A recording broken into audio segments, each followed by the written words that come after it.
And we are live. Good evening, afternoon, morning, night, whatever time zone you're in, whatever time of the day it is. Welcome to another Summer Ruby live panel. Hello. Hello there. Hello everyone. Hi, I'm here. Hiyo. There we go. Oh, that's some deep voice. Getting there. Hello. Welcome to this Fangames panel. Second Fangames. We have multiple Fangames panel because we have a lot of Fangame creators in the Ruby community, believe it or not. And today the panel is the four of us. You can read the names on the screen, of course, and there's going to be a slideshow, continuous slideshow of our games going on screen. And so from the top, I'm introducing from the land down under, DINOMAN. Hello there. I'm DINOMAN21779. I create Team Cobalt, and that's the only game among these four that's been played by Monty Oum. Wow, look at Mr. Celebrity over here. Then we got the amazing Pyro P. Did I pronounce that right? Is it Pyro P? Pyro P? Pyro, as in like a rope of pies. Okay, Pyro. Strawberry Hello, to be Pyro. Yeah, hello. It's nice to be here. Hi, and so what are you involved in? DINOMAN says is involved in Team Cobalt or just Cobalt. What are you involved in? So I am one of the original playtesters for the Paradigm RWBY system, which is a TTRPG system. That's tabletop role-playing game system, like Dungeons and Dragons, if you ever heard of it. But it's totally original, built completely from the ground up, all that fun stuff. Oh, yeah. Okay. That's fun. That's interesting. Okay, so we have very different kinds of games. Then we have Devin Doing. Hello, man. Hello. Hello. As said, I'm Devin Doing, and I'm currently working on a fan game called Dark. We don't really have anything out just yet, but we are definitely working towards it. So stay tuned, folks. This isn't actually the first time I've done a panel with Devin. We've done one in 2020, and so yeah, it's good to be back with him again. All right, Yep. So it's nice. Then we should try and do it more often. Maybe we can make it an early appointment. And as for me, I'm your sort of host of the panel. MEINOS KAEN, you may know me for the JPDE series. I call it a series because there was the first one, JPDE 1 Sonata of Fire, and now we're working on the sequel, JPDE 2 Adagio Darkness. And I've been doing this for way too long, some would say. Hello, everyone. So, it's the four of us, and before we continue, there is a little thing that we need to bring up, because we know this, I know this because I follow some Japanese fans of RWBY, and someone posted a tweet, and it was a tribute, because in Japan, but also here in Europe, because it's past midnight, and in Australia, where DINOMAN is, it's already the 22nd of June. And the 22nd of June was the birth date of Monty Oum. It would have been 43 this day. So, Wow. Yeah, to make it up. So happy birthday, Monty, and thank you so much. Yeah, it was a bit surprising to like. All right, that was. I didn't really think about that. We decided the days for Summer of RWBY, and we didn't even realize before that it would be including Monty Oum's birthday. What was speaking? I think maybe that's a good start of the panel. Actually, thinking of Monty Oum, it was basically the mind behind RWBY. The original concept was his. Am I correct?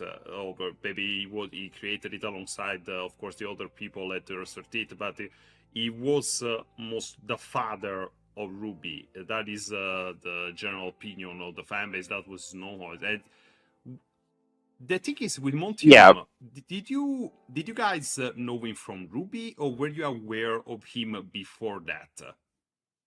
In some way, I knew him from RWBY. You know it from RWBY. Yeah. Yeah, so that was the first time ago. Yeah. What about you guys, Devin? Yeah, I definitely heard him first from RWBY, but later on I went on to see some of his other animation projects, and damn, that guy, he knows how to animate fight scenes. And he also created some really good stuff. It's why we are here. That is true. What about you, Paro? So in my case, when I was a lot younger, I remember seeing something of his from like that Final Fantasy VII machinima thing he did. Yes. But yes. yeah, but I mainly know him from RWBY, though. I did know like of him before that, but I wasn't really like a fan of his work until RWBY. Yeah. Yeah. For me, it was the same. I know exactly the series you're talking about. It was a series of videos that he published on YouTube called Dead Fantasy. It was called that because he animated fight scenes using models based on characters from the Dead or Alive series and the Final Fantasy series. So you had Yuna from Final Fantasy X, Tifa from Final Fantasy VII, and then you had the girls from Dead or Alive like Ayane and Kasumi. And then, of course, there was the last video that he made. We also had the cameo of Cloud Strife because from Final Fantasy VII, because of course. And yeah, that's where I first learned of him. And then later I learned that he was involved in RWBY, and yeah, the rest is history. He's dearly missed. Yeah. Rest in peace. You did good, Monty. You did good. He really did good. And yeah, so that out of the way, let's go back into the actual subject of the panel, the Fangames. So we introduced briefly the names of the Fangames. Now let's go around the table and introduce what kind of games they are. This time we're gonna. I want to start with Pyro because it feels like you have the most unique game at the table right now among the four of us. So the rest of us are all rivals. Yeah, we are a bit, let's say, similar in our output, but I did it first. So, Pyro, tell us more about the Paradigm system. What is it like? Okay, so the intent behind the Paradigm RWBY system is to like blend like the hard mechanics that like a lot of like D&D diehards are familiar with like a lot of the role-playing mechanics that like fans of other systems might know, like Exalted and stuff like that. The idea is that both like mechanics and roleplay are important to like succeed in the game and tell like a successful story. So like while numbers provide like a baseline for your character, like role-playing and combat can get you like special bonuses and stuff, and like push your actions and fighting like right over the give that extra edge to push it right past what you need. Okay, so you basically you wouldn't say that it's not like a hard number system, or better, the numbers are not the only thing that that you need to keep in mind to play with it. Right. There are hard numbers, and the hard numbers are important. However, role-playing is how you earn the Rule of Cool resource. That's ROC for... Yeah, and the Rule of Cool resource, those ROC points, can basically be used to like add an extra die to your roll to give you a little bonus, or purchase extra actions on your turn. And you earn those points by describing your actions in a cool way on your turn, like, describing how your character slides in and does like an uppercut with their weapon and slashes the grim and stuff like that. And usually it's pretty easy to earn like a little bit of like ROC at first, but the better you describe stuff, and especially if you work with allies, then you can get like more bonuses. All right. Yeah, that it does sound a lot interesting because if you're making I figured that if you're making a tabletop RPG, any kind of anything about something like RWBY, which is everyone likes it for its own reasons, but it has fights. It has a lot of fights, a lot of cool visuals. You cannot do a tabletop RPG system based on the series without also thinking of a mechanic to do that cool stuff. So that's actually a pretty good idea. Did you were you inspired by any, like, did you study any other tabletop RPG systems? Well, since I'm just a playtester, I don't know exactly what systems Paradigm was inspired by. I know that we actually Paradigm derived the system from another fan-made tabletop RPG system that hasn't been updated for a really long time. But that was a homebrew system made by a guy who goes by Ender, and Ender's system was pretty fun. Like it had some really good foundations, and we basically, with his permission, of course, built upon those foundations, and he Paradigm basically made his own thing, and we basically helped refine that for him. Okay, that's it. Okay, I ask because there is a new tabletop RPG system, well, relatively new. It's already been out for an year and a half, and before that it was in playtest for a long time. It's called the Fabula Ultima, which is actually an Italian-made tabletop RPG system that is also been translated, and it's basically a way of making a tabletop RPG version of old school JRPGs. So it has a similar mechanic called Fabula points that then you can spend to do certain stuff, and so it reminded me a bit of that. But yeah, I guess. Yeah, I suggest it. I have the rulebooks, and it's actually pretty interesting. And if the game is still in development, it could be a good system to study. It's it's pretty fun. I'll definitely check that out. All right. So okay, going around the table. Oh, the D. We had double D's here. Okay. So who do we go first? Let's go with Devin. Devin, okay, introduce Team Dark. Is that how you pronounce it? That is correct. We are going with Team Dark. Dark. And yeah, it's going to be mainly focused as a normal visual novel, all with a few systems here and there for dating sim, but we are also going to aim a lot with perspectives.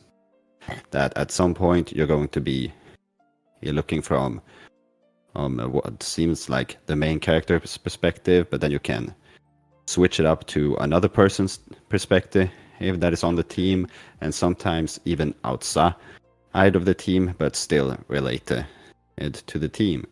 Sometimes it can do good and do the right things, but at sometimes maybe you shouldn't listen to certain people and how they solve certain things.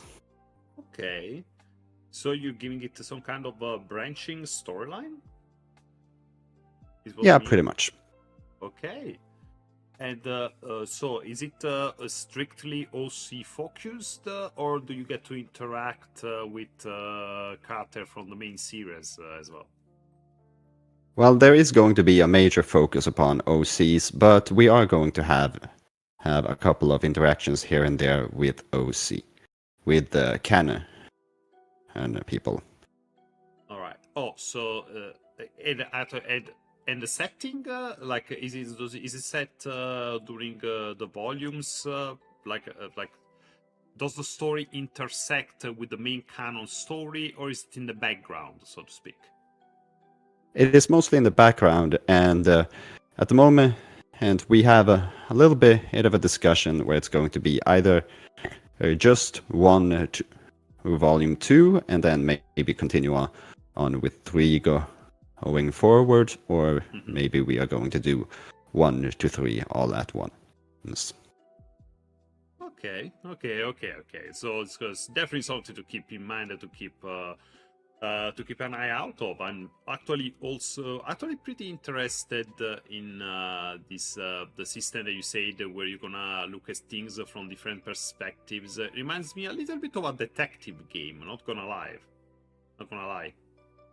Yeah, it has some detective elements here and there. All right.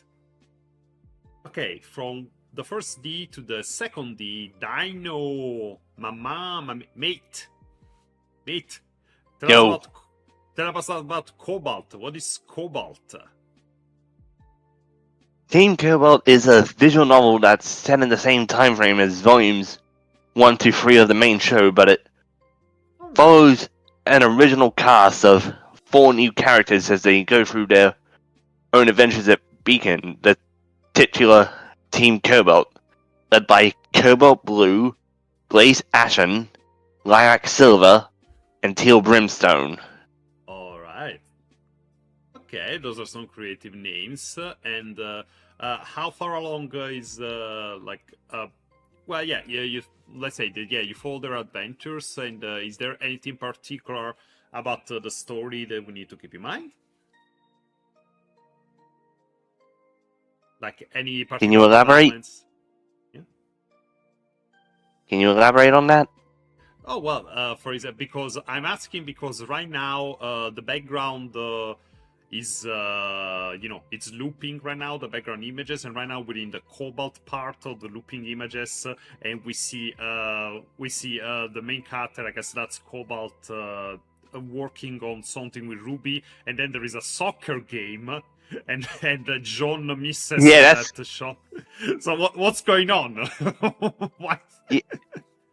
Yeah, that soccer game was from Teal's first date, actually. We were trying to get him to have fun, and the way we did so was through a soccer game. Well, I suppose that would be football for the European in the room. Yeah, I guess it would be, yes. Well, in Italian it would be calcio, which is it's literally kick. Calcio is the Italian word for kick. So for us, football literally kick. We play kick. Very interesting. Okay, and you want and oh right, it's my turn. I need to talk about my stuff too. Okay, so Team JPDs. Excuse me. Brain melt. You ask me the questions here. Okay. Okay, it's my turn. You ask me the questions. Otherwise, I'm gonna. Okay, MEINOS. What Yes. is Team JPDE? Okay. Apart from cannon breaking. Well, it is pretty much canon breaking. The thing is, the game is called JPDE, and it's a visual novel with some RPG elements. The first one is called Sonata of Fire. The sequel is called Adagio of Darkness, and they're 2 visual novels that. At first, I just wanted to make it, a cute little thing with some dating sim elements, because all I cared about was to give Penny Polendina a better, let's say, a better volume 3. That's all I wanted in the beginning, but then things got out of hand, and you played it, so like we know each other for a while now, and you played the game, and so you can understand what I say. when I mean what I mean when I say that things got out of hand pretty fast. So it went heavily AU. The first game covers a period that goes through volumes 2 and 3. And then from the second game, we go into a 3 years time skip, and now it's completely alternate universe. There are some things that are completely unrecognizable, and there is a mixture of old characters and the new ones. So it's it's like that. It's like that. So if you go in, you can go in expecting some familiarity in the first game, but then the more we go on, the more things start diverging, and it's people tell me that it's a ride. The butterfly effect is one hell of a thing. Oh yes, I have you have no idea. Sorry, what was that? I was gonna say I have a question. Yeah, please. I've been living under a rock, I guess. But who's your the character that you have there as your profile picture? You mean here on like my model, or the character that I have on the avatar on Discord? Yes. The girl with the red hair. Oh, and red eyes. Oh yeah. Yeah. That's okay. Ooh. Long story. Okay, actually, let me see if I can put a picture of them up on the screen. Actually, that would be pretty fun. So that character is a no-C from JPDE and JPD2. That is the JPDE version. The JPD2 version, the Adagio Darkness version, and their name is Andrea Demerot, and it's okay. So they're not actually a girl. They're not actually a girl. Oh, my bad. Yeah, no, it's I know it's I understand it's an easy mistake to make, and yeah, it's an original character that I created for the story. They had they're related to one of the main characters of the JPD, and yeah, they are a character. Not gonna lie. I'm trying to find the image so I can put it on the screen. But while I find it, let's maybe continue around the table. Okay. So. Going to the list, can you hear the paper? Can you hear the paper? Can you hear the paper of the people? Was this your first approach? Let's go with you again, Paro, from the beginning. Is this the first time you approach something like this? Even just a playtester, like making up an entire new tabletop RPG system is no easy thing. Is it the first time you do something like this? That you approach something like this? I've actually tested other homebrew tabletop systems before. Yeah, the first system I play tested was basically like an internal thing between like a close-knit group of friends. And that was a long time ago, but I do have experience of this sort of thing. Like, I have been playing tabletops ever since I was in high school, and that was like, oh god, that was a while ago. Let's just put it that way. Yeah. Yeah, so... How did you fall into doing this new one? Where did you approach the team while they were already working on it, or did they approach you? The way that I originally got involved with the Paradigm system was through meeting Paradigm, of course. Come to think of it, how did I? Oh yeah, I met Paradigm through a friend. Basically, she was a player in one of his games, and I was friends with her. And she was telling me about the game that he was running. I was like, wow, that's really cool. Can I like join as a spectator? And she said, sure. And I joined, yeah, and I spectated his campaign, and that was with the old system, like, or Ender system, rather. And yeah, it's basically, you know, everything after that is history. Yeah, Paradigm decided to make his own system after that campaign. And he was like, "Hey, you play lots of TTRPGs, right?" And I was like, "Yeah." Like, well, cool. There's a bunch of other people that I know that also do. Let's do a playtest campaign because I got this thing here that I'm working on. I was like, "Okay," and yeah. No, that's it's pretty fun how those kind of things happen. I have some of my closest collaborators that are just people that, hey, you wanna help or do you want some help? That sometimes it just happens like that. Just happens like that. It's pretty fun to see. Okay, I found the image. There we go. It's on the screen right now. Sorry if I cover the looping. There we go. So yeah, oh wait, I should probably share it on Discord as well because you cannot really see it because you're not, of course, you're not looking at the YouTube stream right now. I'm sharing it. I am. Oh wow, I'm sharing it on the group chat as well, so that you have an idea what we're talking about. There we go. So yeah, that's Andrea. Damerot, that's the name, and they're a character in JPDE, and they're an OC, and I don't want to say too much about them because they're tied to some storylines, and I don't want to say too much.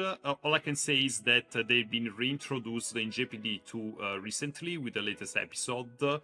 Yeah, I'm looking forward to writing more about them because they're a pretty fun character, and yeah, they're like I can't say too much, but I'm looking forward to what I'm going to do with this character. It's going to be pretty fun, especially with the episode that comes out at the end of July. Oh my god, I can't wait for people to get their hands on that. It's gonna be amazing. Okay, Gotcha. Well, I just want to say that they are very cute, and I totally dig the like spades, diamonds, clubs, and hearts thing they got going. Oh, and I noticed that. Yeah, and also I can tell that they definitely work out. So, Yes. Yeah, that's not only because okay, I can't say that, I guess. Got shredded for the stream. For the stream. oh man. No, since okay, you can see it because you can see it right now because it's I say, speaking of bunnies, you can see it because the sprite faces forward, but they have a bunny tail. They're a bunny phonos actually. Oh.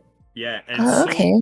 Yeah, and so is the other character that they are tied to in the story. So yeah, and the thing is that they're a bunny phonus because they're both tied to. You know how the rule would be that all characters in RWBY are supposed to be inspired by something, a story or something like that.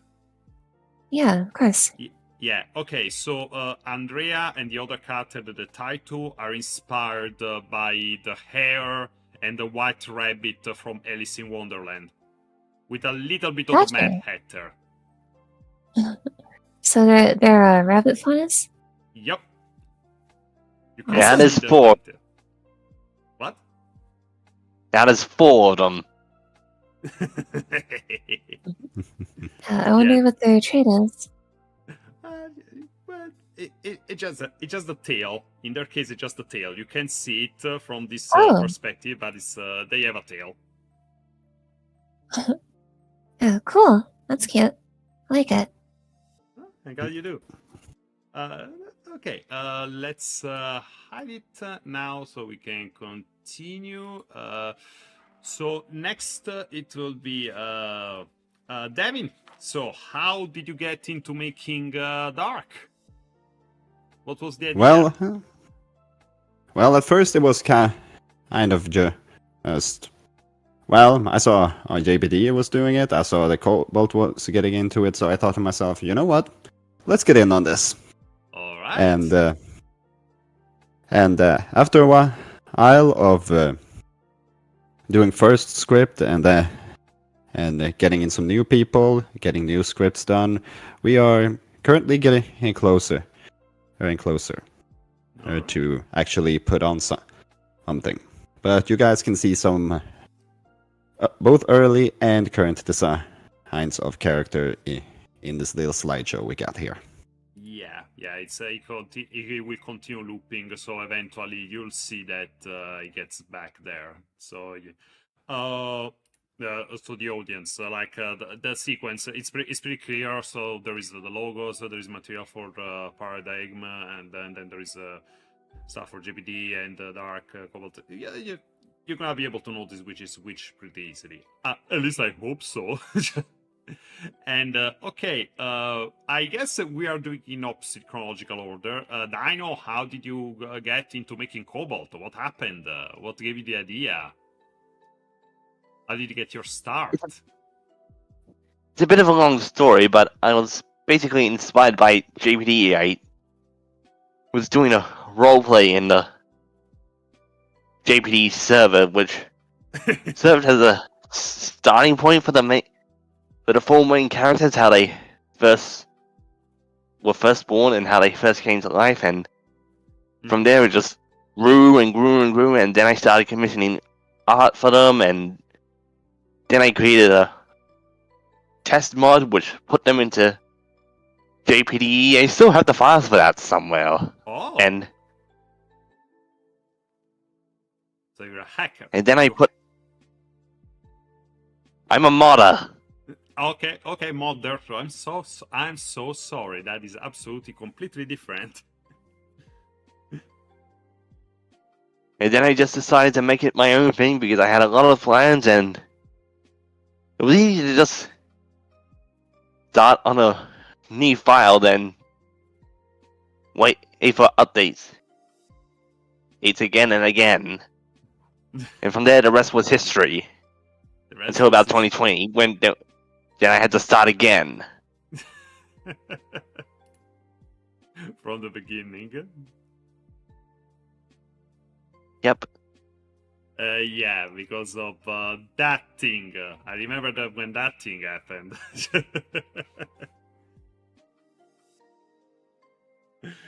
So, as for me, again, in chronological order, I guess JPD would be the oldest of this game because, yeah, I did start making this 8 years ago.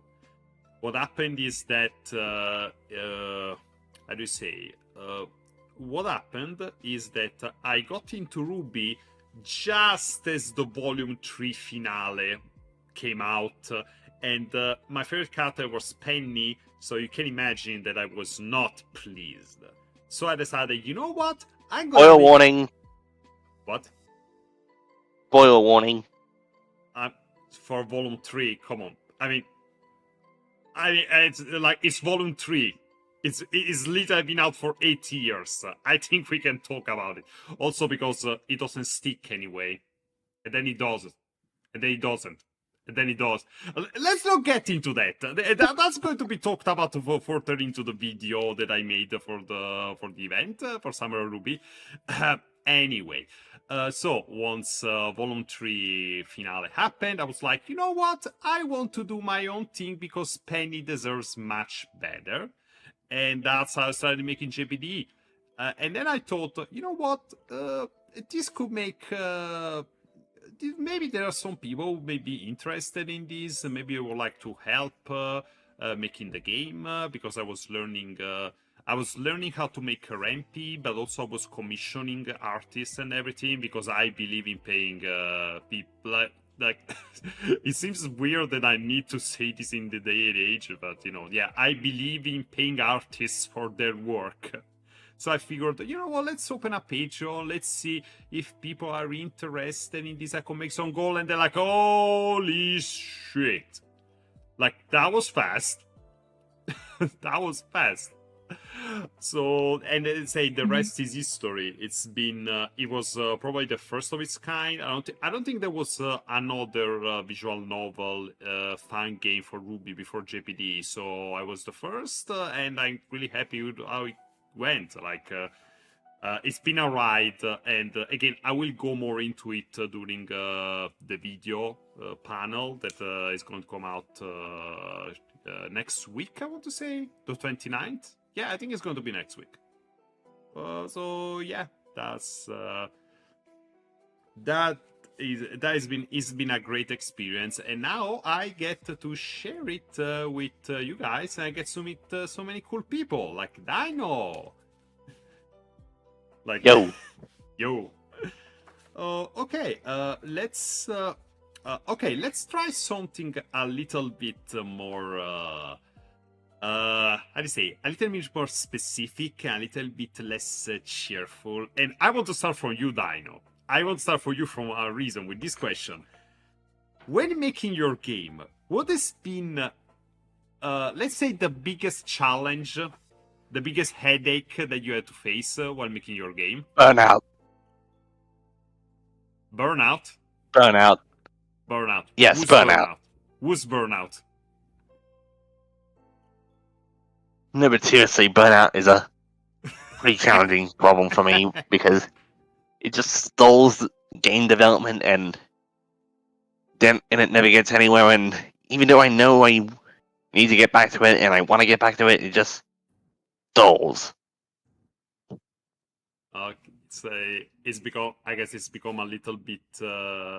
Is it because real life got in the way, or is it because making the game become a little bit tedious?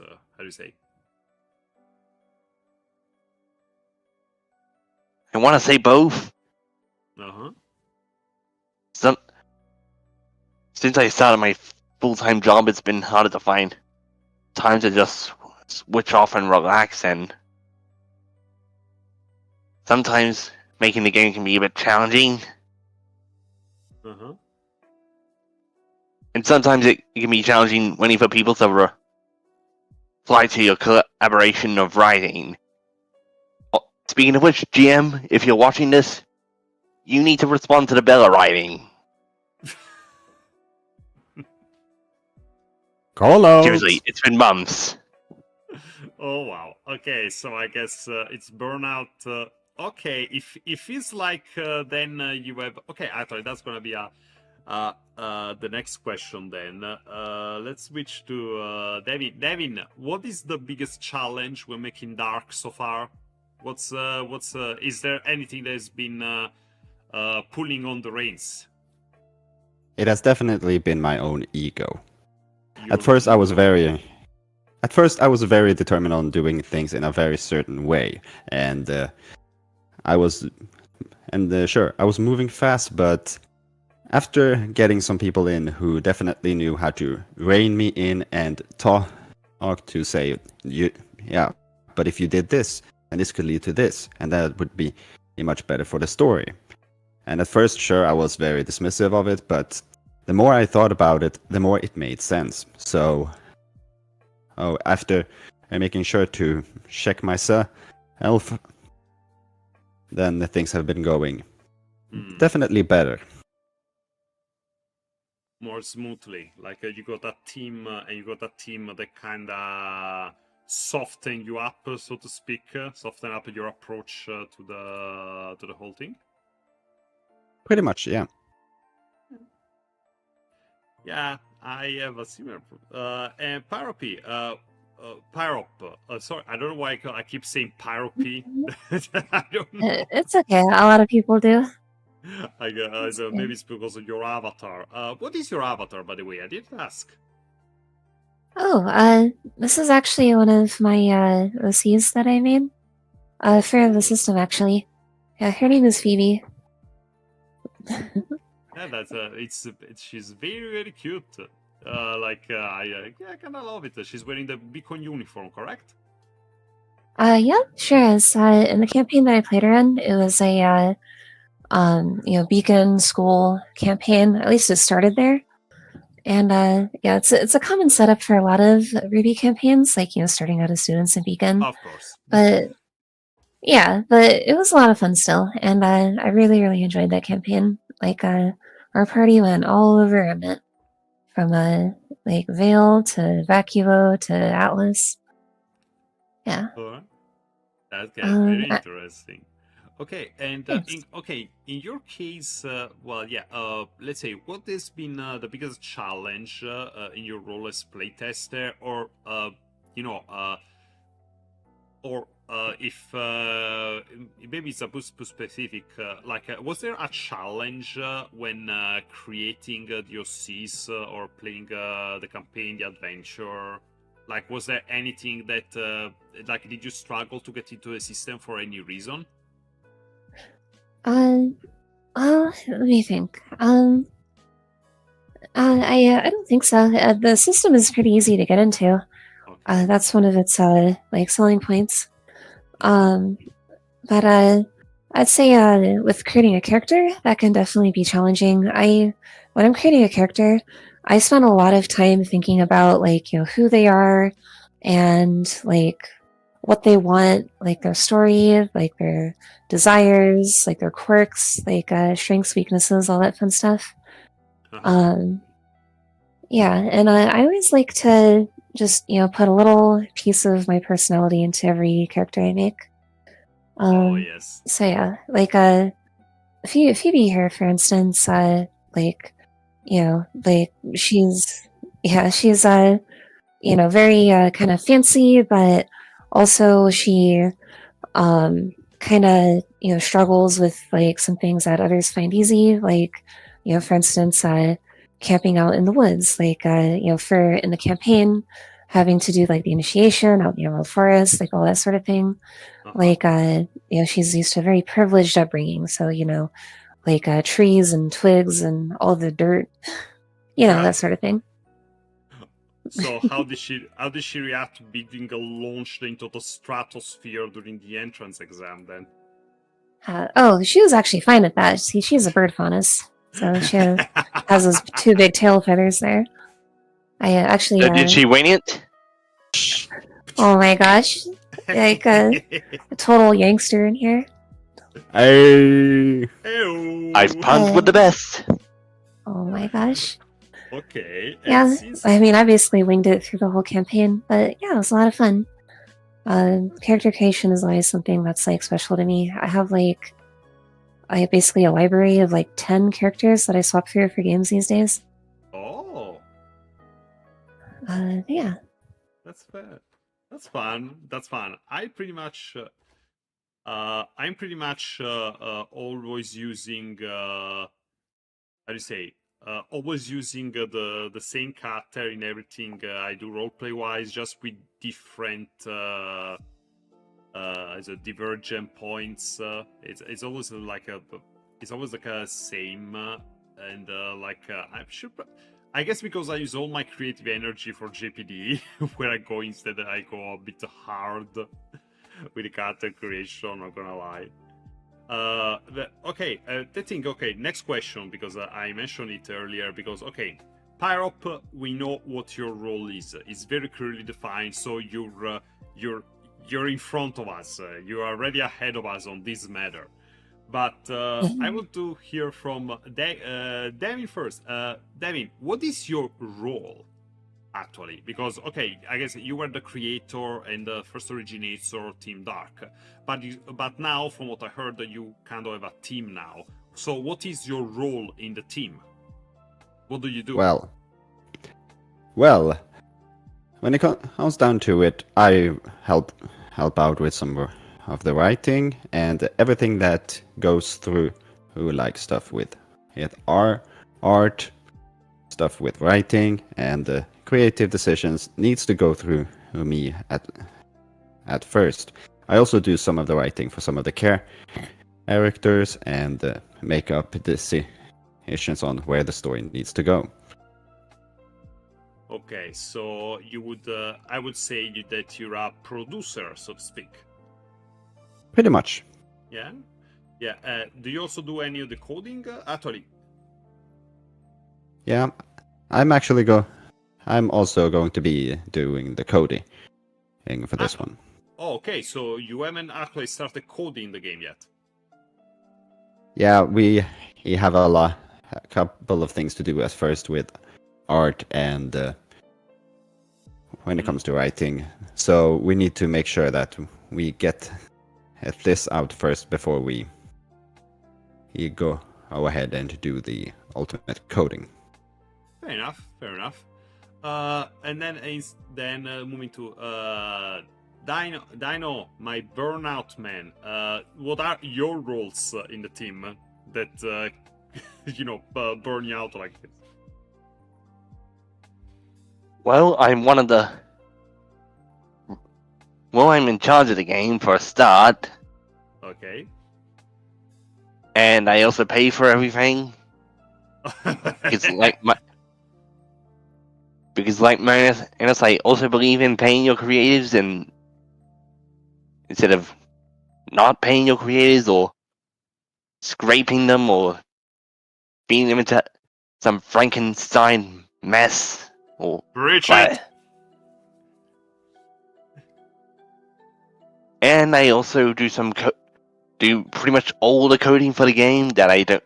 At least that isn't young from a certain other fan game. Fair. You know that. And I also do. Yeah, sorry. And I also do writing for all the root content and all the bonus content. Bom, bom, pa-chicka, bow. Stop that. Combat. It's talking about combat. Close I know. quarter combat. Close range combat. No, that's Ark's responsibility, actually, and the combat, and he needs to get a crack on that. Oh, you have no idea. Like, I agree. I completely agree. It is some work. As for me, instead, oh boy. Okay, so I'm the creator. I had the original idea for the game. And I am basically the only writer. I have had some guest dates, events written by my man Rasnek, for example. He's written a couple of events in the first JPDE. Then I'm also the director, the writer. I do all the code. I do audio and video and image editing. I coordinate the budget, etc. So I pretty much do a lot of stuff. The only things I don't do actually is just making the art and music and the sprites, everything that graphically, that artistry that goes into the game. I don't do that, but for other than that, I do pretty much a bit of everything. Yeah, I have. For me, it's a bit easier, I guess, though. When it comes to having to combine the scripting with the writing and the coding, is a bit easier. Because after 8 years of doing this and working with RWBY, now I don't write into a Word and then I put the stuff into RWBY anymore, but I can write directly into RWBY. And I've been using it so much that I can just, this sprite has to go here, that is to move here with this amount of time. I can do it without, I can do it without having to check all the time. I got pretty good at it, so that has made my life a bit easier. Otherwise, I would have hit burnout a long time ago. But also the monthly episodes. If I can give you a suggestion, anyone who's getting into that kind of production, especially when it comes to video games, which have a lot of moving parts, a lot of them under the surface that most people are not aware of if you just only play them. It's good to give yourself a schedule, and especially at the beginning, keep it pretty light until you get into the read for it. What saved JPDE, what probably managed me to keep me going this long, is the fact that I kept the episode on a monthly fixed schedule with fixed amount of content, etc, etc, etc. So if I can give one piece of advice, and I guess that is good for the next argument, advice, experience, suggestions, give yourself a general schedule, especially if you just starting, if you are not familiar with the process of making a game, even if it's a fun game, it's still a game and it still has all the same moving parts in it. Until you familiarize yourself with the process, go easy on yourself and give yourself a general schedule, but give yourself a schedule. It helps you keep on track. So it's also manages to give you an idea of how much effort and energy needs to go into that last time, and it really helps. Dino, what suggestion would you have for someone decide to get into making a fun game? Take breaks. Oh yes.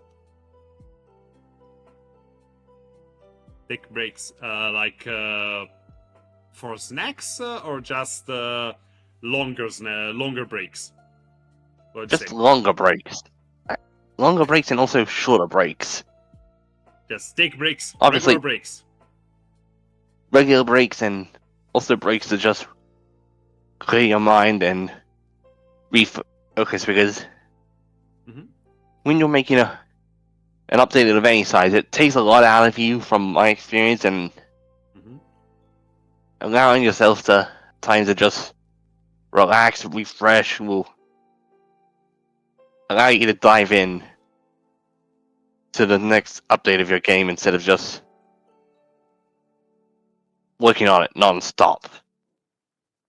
Okay, so it also gives you a chance, I guess, to look at what you're doing with fresh eyes, not just doing it all the time. You can also, go through it it's like going to a second draft again, I guess.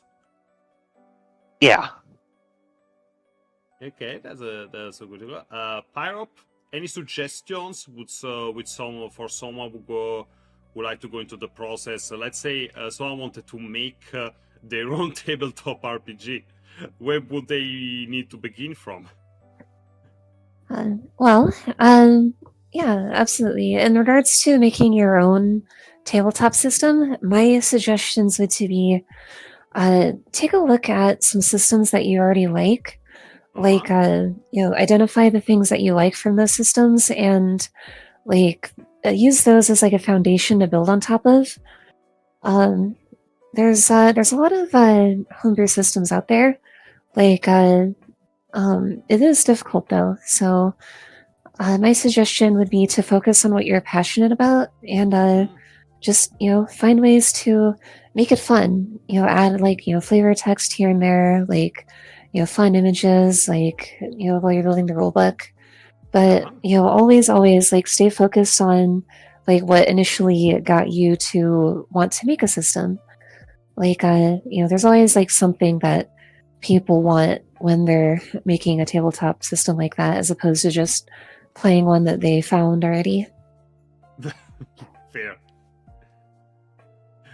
That's actually pretty good. That's actually pretty good insight. Yeah, because I guess a lot of people who get into making their own tabletop RPG systems go into it because they want to make, they have some kind of experience in mind that they want to craft, and they want to make a system that allows them to do that. So in a way, it's like making, it's a bit like making fanfic, I guess. The spirit is the same. You want to make your own custom experience. Because the original is fine, but sometimes you want something specific. Yeah, the best tabletop systems are the systems that the creator really wants to play themselves. So it's just, stay focused on your passions and, kind of stay true to what you want. That way you can make something that you love and spread that love around for everyone that you want to share it with. All right. Pretty good advice there. Devin, what is your advice? What is your advice for someone trying to do this kind of stuff? Trying to get into making games. Fun games even. Do not be afraid to ask for opinions, because even though you might have a very Uh-huh. clear picture of how you want to do it. Sometimes getting the opinion of somebody else can give you a much better idea than what you already started with. Yeah. Of course, stick to your guns if you think that it's going to be excellent. But if it sounds good, maybe you take a little look back, see what they said, and maybe redo it, see where that leads. Because it can lead to somewhere much better than you had originally planned. Oh yes, yes. I feel that.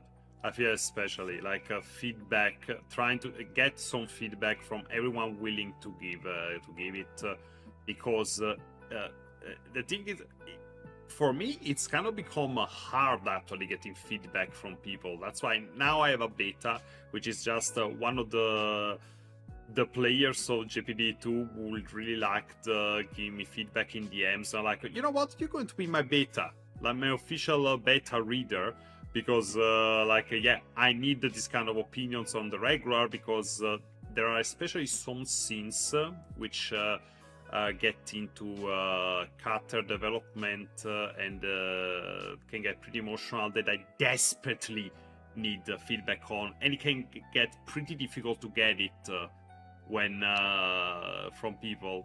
It's like one way or the other. So if you find someone like this are another tip to catch with what Devin is doing. If you find someone who is willing to give you feedback all the time about your stuff, keep them close. Don't let them go. Don't let them go. Put a ring on that person. Wait, no, maybe that's a bit too much. But you know, keep them around. They're very precious. They're very precious. Oh my. Yep. Okay. Let's see. 3 minutes. Okay. We're gonna be taking a short break in a couple minutes, like around 10 minutes. So and then we're gonna start again for the second half of the panel. We're going. Maybe we can get some questions from the audience. Let's say a couple questions from the audience. You can. Oh no. What do you mean? Oh no. Nah, go. It's gonna be fun. Okay, audience, it's your turn now. Do you have questions for the panels, for the panelists?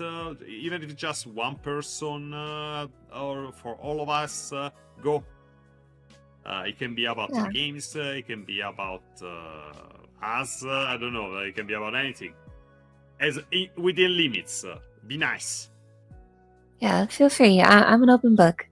Especially because I can't figure out how to get YouTube to stop displaying my name. That's besides the point.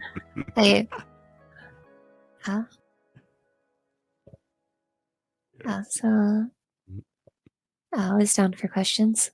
Yeah, always down for questions. Real back. Okay, let's see. Okay. Okay, BioBullet asks, do you like food? Do you? Do you guys Me? like food? Yeah, anyone, I guess. Do you guys like food? I like food. Okay, so People like time. food. Oh, It's what keeps me going. I love sweets. I can't live without sugar. Like all of my friends think I'm gonna like die of diabetes in my 40s, but you know, like why did they make ice cream so delicious if they didn't want us to eat it? I swear I'm not like, 300 pounds or something. I'm actually quite skinny. I just, it's everything in moderation. My diet sucks, but my calorie intake is fine. Oh, perfect then. Right, okay. Now we got some new. Okay, we have other. Okay, to the visual novel peeps. Are you ever worried that your OCs overshadow the original characters? No. Okay, is not. Devin, are you? Well, you barely started, so do you have that worry? Not really. It's mostly because when it comes down to stuff that happens in canon, the OCs that I use mostly stay out of it, or on a very, very different part of town. And so, yeah. I got it. So I guess this is mainly a question for me. I used to buy but then I learned to stop worrying and love the bunny. You know what I mean? Like there is a lot of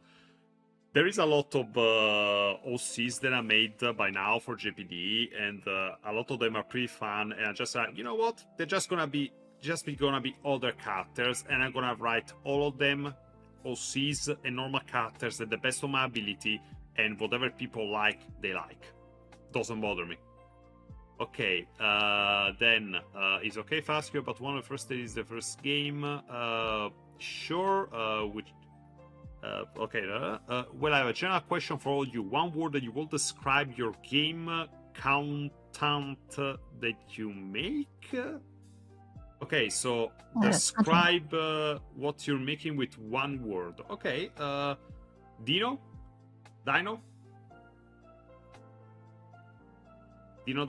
I have a word, but it's not safe for the stream.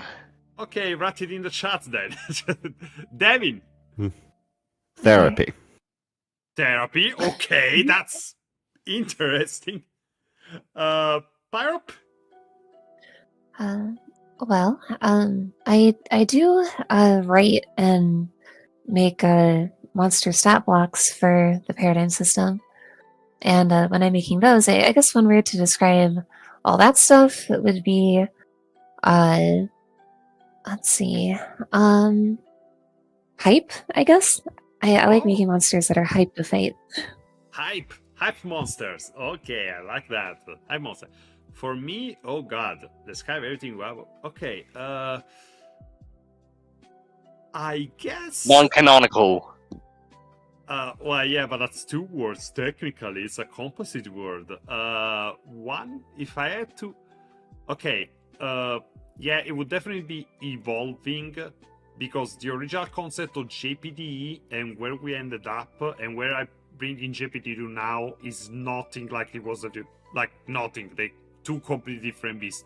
JPDE continues evolving, following the fancy of my brain. So be scared. Be very afraid, my friends.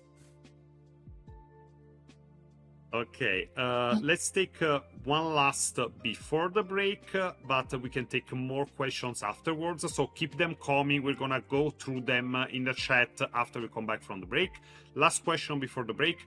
What other media has inspired your RWBY creations the most? That's interesting, yeah. Devin, is there like other media, series, movies, etc. that inspired Dark that is not RWBY? Something not RWBY that inspires you? Well, I can say that I have a couple of other projects on the side, but when it comes to Dark itself, I would say that Heart of Darkness has a little bit sprinkled in when it comes to this. Fancy. We're talking about the book, correct? Book, movies. Yeah. Well, a little bit hit off here and there. Column A, column B. Dino? Dragon Ball Z abridged. Gracious. Oh god, all the quotes. I guess that is also a bit of an inspiration as well. I quote those guys all the time. But also, there is a visual novel that I played that has had an influence on me and on JPD, and it's called The Princess Waltz, which was... it was a fun visual novel, and if you play it, you can see what inspiration I got from it. And Pyrup, for you, I guess the question in your case would be what, well, because it's a tabletop RPG based on RWBY, but maybe what inspiration you took for a campaign, I don't know. Any themes? Well, there was a campaign that I ran once upon a time. It wound up not being able to finish it, but it was a campaign kind of, I guess, inspired by like some stuff in history, like the discovery of the Americas like Christopher Columbus and all that stuff. It was like Oh, it was a campaign about settling a new, previously unknown land. okay, okay. Yeah. I guess as far as like what inspires like the monsters I make, like would that qualify? Yeah, I guess like for those, I take a lot of inspiration from like horror movie monsters and like kaiju. Like my favorite movie of all time is actually like Pacific Rim. Oh So my god, represent! yeah, I love Pacific Yes! Rim. I absolutely love it. I still remember first time I watched that movie in theaters. It was amazing. Oh my god! Like it was 2012, right? Oh my god, so long ago. Yeah, super long ago. Man, I feel old now. Oh no, but it was amazing. Like I hadn't seen a movie that made me like punch the air like oh yeah in so long. It was amazing. Yeah, I was really surprised. Like, yeah, I went into it like, thinking like, oh, this is just gonna be like, like a cheesy action movie or whatever. But it's actually really cool. Like a lot of the effects and stuff, So like the cool. kaiju. Yeah, like the robots. Like, yeah, I like giant robots. We dig giant robots in this panel. Mega Sexular. Okay, okay, we're gonna get a little break, 10 minutes, and afterwards we're going to go through other questions from the audience, so keep them coming in the chat room and we're gonna go through them. See you in 10 minutes.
I swear to God, I'm going to kill you, Dino. Oh, we're back. Oh, we're live again. Okay. Oh, I don't know what that was.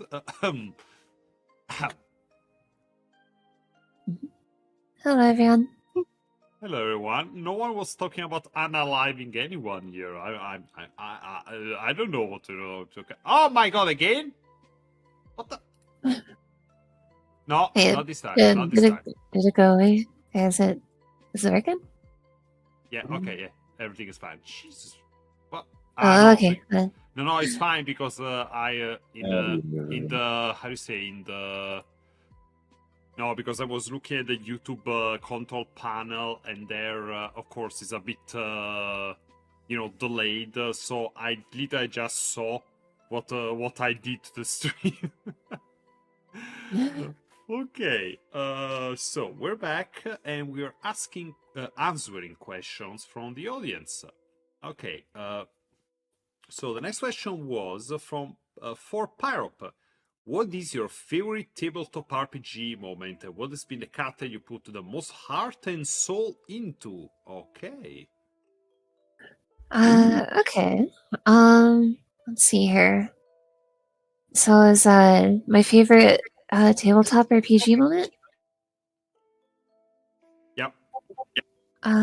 What character I put my most heart and soul into? Okay. Well, my favorite TTRPG moment was probably during the campaign that I was playing Phoebe here in, and Okay. basically, yeah, we were basically fighting these two people that were kind of like Team Rocket from Pokemon in a way.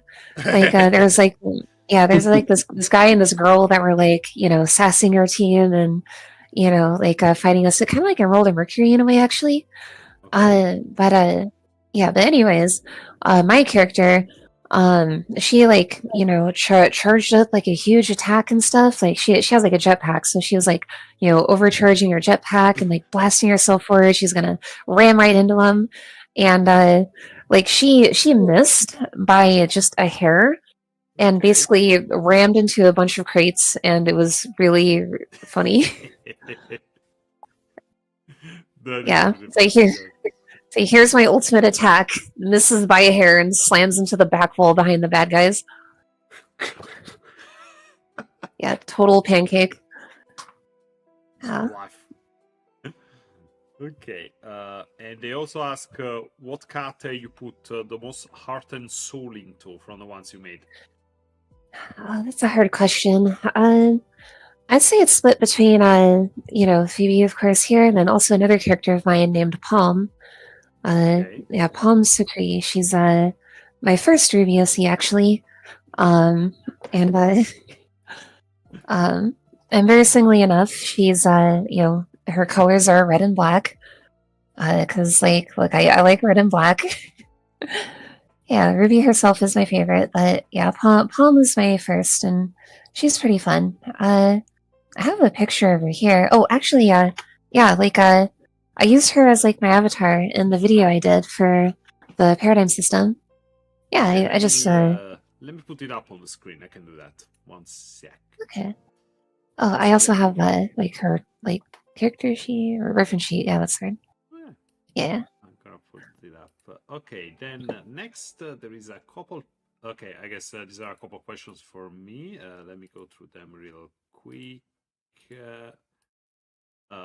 Let's put the there we go. There she is. I put her on the screen. There we go. For me the questions are So MEINOS, how do you foresee the future of JPDE? I love the game, it's amazing. I'm just waiting to get a new laptop before I can finally play the second game. I love the first game so much. Well, I foresee the future of JPDE. I don't foresee all of it, mostly because the way that I read the story, I have some key events in mind. Let's say I have the lore, I have a structure, but the feeling of it, it's pretty much empty. So it's not so much that I foresee the future, but let's just say that let's just say that we're going places. We're going places. If you thought that what happened at the end of JPD 1 was shocking. Well, you ain't seen nothing yet, son. You ain't seen nothing yet. And the question, the question about the second promise Willow said. Okay. This needs a little bit of an explanation. So in JPDE, you can go on dates, of course, with their scatters, and you can unlock some special routes. One of which is the Schnisters route. There's the Schnee Sisters.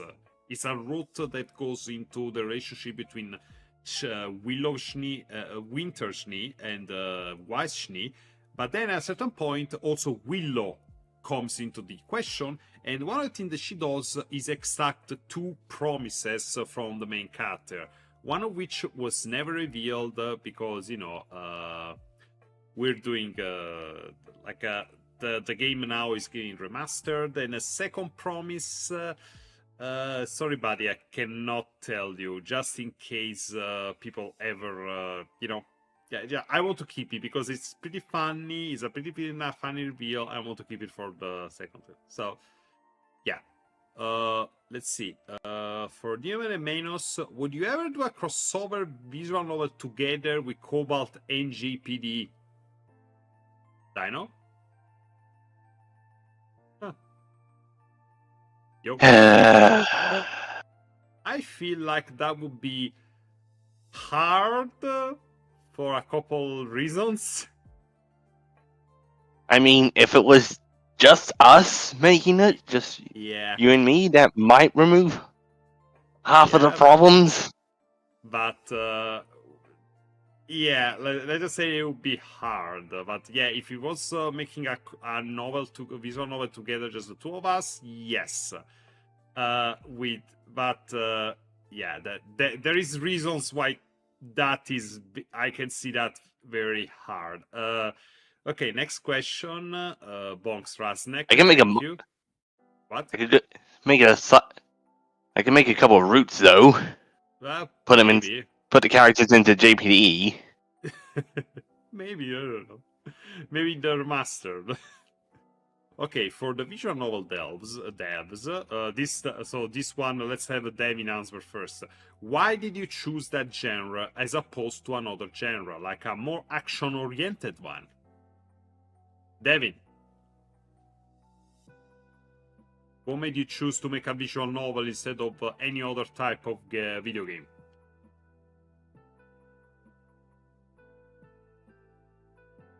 Hello? Hey, Diane. No, yeah, he's muted. I guess it's okay. I guess he's currently not here. Okay, let's continue down the list. Test. Yeah, now we can hear you. Okay, so yeah. All right. You were muted. Okay. So the question is, what made you decide to choose visual novels as a genre instead of anything else? I can't code the other stuff. Okay. I mean, I probably could if I put my mind to it, but at this point, I've stuck to visual novel for so long that I'm just going to keep sticking to it. Yeah. Dino. Why visual novels? Well, as I said, Cobalt Starter has a JPDE mod, so... So it's my fault. Yes. I take full responsibility. And it's also easier for us. I'm just going to go into further detail on this in the pre-recorded video, but... Yeah. It's easier for us to tell a story than it would in a visual novel than it would be to create a game in a 3D space. We don't have the skills, the 3D model or animate or... Yeah, I see what you mean. A visual novel is a good place to start, really. Yeah, honestly, yes. Especially because with RWBY, it's a great place to learn some Python, especially with the new version of RWBY from version 8 onwards, based on Python 3. There is so much more that you can do with the code. And yeah, and that is one of the reasons why we're remastering JPDE, for example, because the code based on the older version of RWBY and Python got so old that it was becoming spaghetti code, unplayable. And that was the reason why I started at the beginning, though it was the same as you guys, because RWBY is very approachable as an engine, and Python is an object and class-based language that I really get it, so it was easy for me to get into it than something like C++, Game Maker, etc. Now, though, coincident that I'm trying to do something different. I'm also learning a new engine, Godot, which is based on JDScript, which is based on Python. So what I learned with RWBY, I can use it in this engine now. And I'm experimenting with a couple of things, and I'm working on something. Maybe I will be able to show something different in the future. So yeah, stay tuned on that. Let's see. Okay, Bonnie. Okay, this we can answer for everyone. Do you guys have any headcanon voices for any of your OCs? Asking for a friend. Let's see. Pyrop, do you have a headcanon voice for Phoebe, for example? Yeah, like Phoebe has like sort of like a European accent, like it's basically like my very, very bad rendition of like a French or German accent or something. Like you know, just to like embarrass myself on stream, because you know that's what I'm here for. Like you know, yeah, she was like, "Oh, hello there, how are you today? My name is Phoebe Paradiso," you know, stuff like that. Yeah. Okay, that's fun. Dino, headcanon voice for one of your characters? Yo. What's No, yours? really, I am the voice. Oh, you are the voice for. Okay, what character though? Cobalt. Okay, so yes, your voice. Okay. David, what about you? Well, I have a character down the line that is very heavy coded to a certain character running with scissor in the hallway is from Kill la Kill. Oh, I see. That is fun. Okay, I see what you mean. Do you remember maybe the name of the CU? No? Okay. The CU is the voice act in Japanese. I am a weeb. What was the question? No, that's okay. I asked Davin if you remember maybe the voice actor or the character is talking about, but it's fine. For me, if I had to, let's see. Oh my god. I guess for let's do it for David, the main character. It will be honestly in my head. Especially in JPDE2, with the changes in his character because of what happened in the story, David, the main character, would sound like Ichigo from Bleach. Yeah, the same voice actor, the same attitude, because he's young, but he's not that uptight, but he's the straight man in most of the comedy, and that was also Ichigo in Bleach, the anime. So yeah, he probably would have his voice. Yeah. Okay, a question for everyone: what is the thing that you love the most in your game? Oh my gosh. Okay, let's go. Devin, what is the thing that you love the most about your game so far?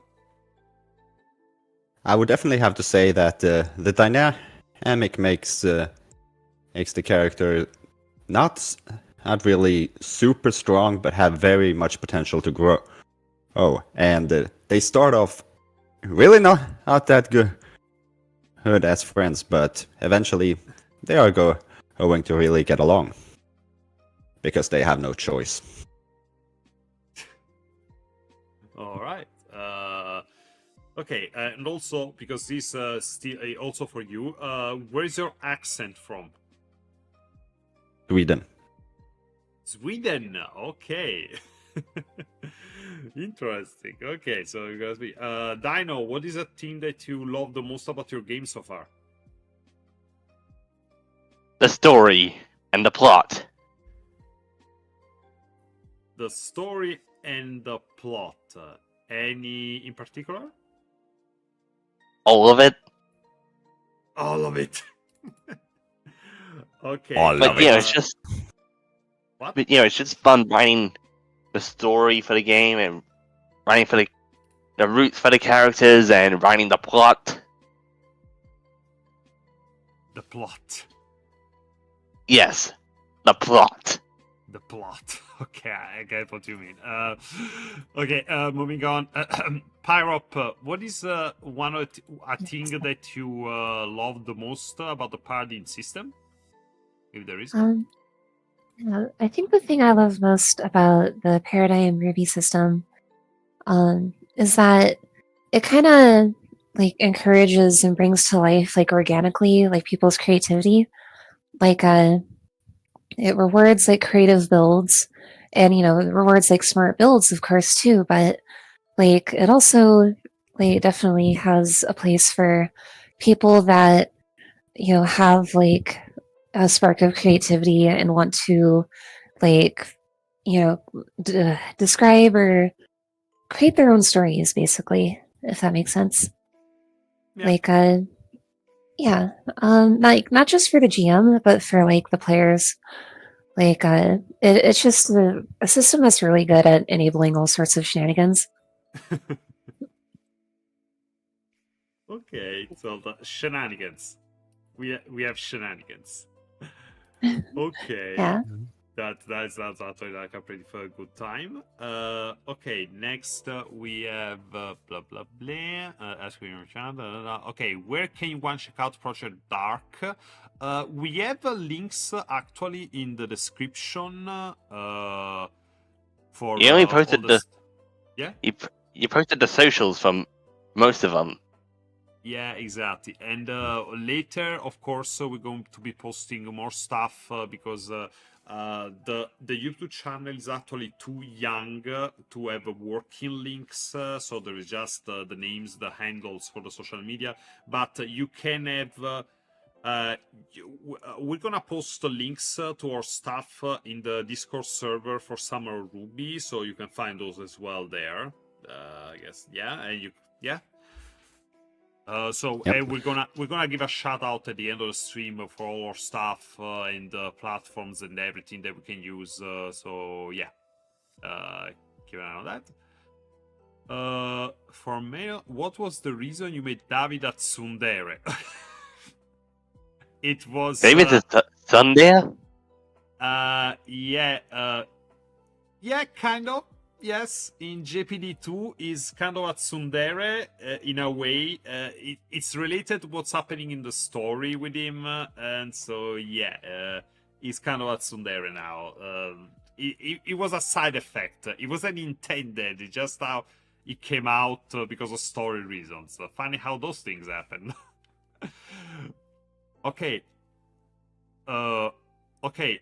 This I need your help, guys. Okay, for MEINOS, what can you share with John girlfriend? What inspired you to well make her, I guess, and why her? Okay. Okay, I guess he's asking about. Okay, What can you share with John? What can you share with John? Share, exactly. Share. What can you share about? Okay. Okay, I'm going to send you the image in the chat and I'm gonna put it up on the screen so people understand what we're talking about. In JPDE2, John has a girlfriend. Yeah, and it's not Pira. Nope, and it's not Vice. Is this girl? She's an OC. her name is Ziyan Chan. It's a Taiwanese name, actually. And yeah, she's an OC, as you can see, and I decided to make her for a number of reasons. I cannot get into specifically because of story reasons, because I can't spoiler what's going to come. I can't spoiler a role in the story, her arc, of course, but I can tell that I made her because I wanted to address certain themes and certain things in the story. Because again, JPDE2 will go in places, but I can tell you this because it's mentioned a lot in the beginning of JPDE2. She's a refugee from Mistral, because in JPDE2, basically it takes place 3 years after the fall of Beacon, and in JPDE2 something different happened after the fall of Beacon. We didn't get Volume 4, Volume 5. What happened is that in JPDE, in the alternate universe JPDE, Mistral broke down into a civil war, and she's a refugee from that civil war. So yeah, that's going to, of course, affect. You can start imagining, just start guessing, but I really like her as a character, and I can't wait to see you. Have you see how she interacts with the rest of the cast. What else? Let's see. Okay, we see talking about OCs in A the black-haired, chat. orange-haired OC wearing red. Why does this sound familiar? What do you mean? Just taking the mickey out Inside of you. jokes, people. Oh, okay, now I get it. Yes. Wow. Okay. Question from General Matt. Okay, we have more questions. I see that people are... Okay. For Pyrop, do you have any tips for new players in the system, or even someone who would eventually want to run a game for their friends? We're gonna sell the system here. Oh yeah, absolutely. I think my biggest tip for new players is to, not sweat, the small details too much. Don't worry about, having, the perfect stats or, min-maxing super hard. Because, like I said, well, the hard numbers do matter. Just as big of a part is, your own creativity and, how much you can put into the character, on, a heart and soul level. So just kind of make the character that you want, and it'll work out. Don't worry. And as for a GM wanting to run a game for your friends, my first suggestion would be to identify the kind of story that you want to tell. A lot of stories start out in an academy, be it Beacon or Haven or Shade, Atlas, what have you. Just sort of identify a plot, and then just kind of go from there. And also gather people that you trust for your first campaign, because the system is definitely one that encourages communication between the GM and the players, and there's just a certain level of trust that makes things work. So yeah, I would definitely recommend starting out with a group of friends. All right, so friends. That is actually good points. Also because, especially if you're a novice, if you try and do the I speak for experience. Well, because I didn't really have any friends, so I had to go and try for my first campaign to go with complete strangers that I met online, and it went well, but it was nerve-wracking because you never know who can be on the other side. How they're gonna be like. You could end up in a group who's everyone is a min-maxer.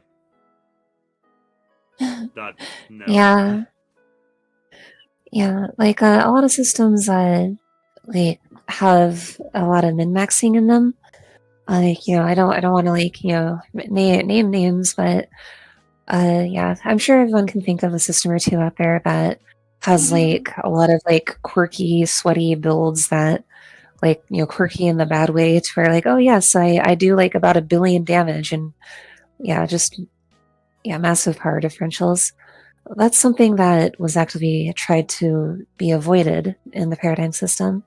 There are still like strong builds and there's still different ways to build a character that are good at different things, but like there's no real like super hard like game breaking min maxing. You can combine things in just about any way you want and it's still pretty balanced. That's not to say that some builds aren't better at some things than others and that there aren't some particularly common builds out there, because there are. But yeah, like it's pretty robust when it comes to like people trying to break it, so to speak. All right. Yeah, so it's. And then you can always be the one who just wants to have fun. So Yep. go ahead, work for Vacuabel, work for KF Schnee. Gracious. Oh gosh. Speaking as a character who works for the Schnee, speaking as someone who has a character for the Schnee, who works for the Schnee Dust Company, I would not recommend it. Their pay is terrible and illegal. What about the benefits, though? Dental. Dental. That's good dental. You don't get dental. No. Says who? Tragic. Okay, let's see. Next study. Well, did you draw? Yeah, she sees draw the cat. Okay, this was asked right in the chat. With front leader, one again, time for plot. Question on general madness in the Cobalt server. Okay, right from the Discord. If you had to give yourself advice when you first started your project, what would that be? Anything you would suggest doing sooner, or anything you would tell yourself to avoid? Oh yeah, this is yeah, this is a good one. I have something to say. Okay, you first, you guys. Dino, I feel like you have something to say about this.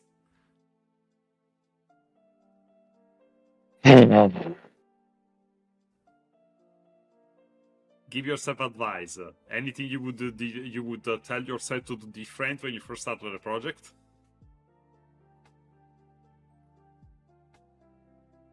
Hello? I'm just trying to find my words, but Okay. Okay, then minimize the amount of arguments between team members. Oh wow. Speaking of experience from what happened in 2020. Oh gosh. Problems with the writing team, if I remember correctly. Problems with you. Well, I mean,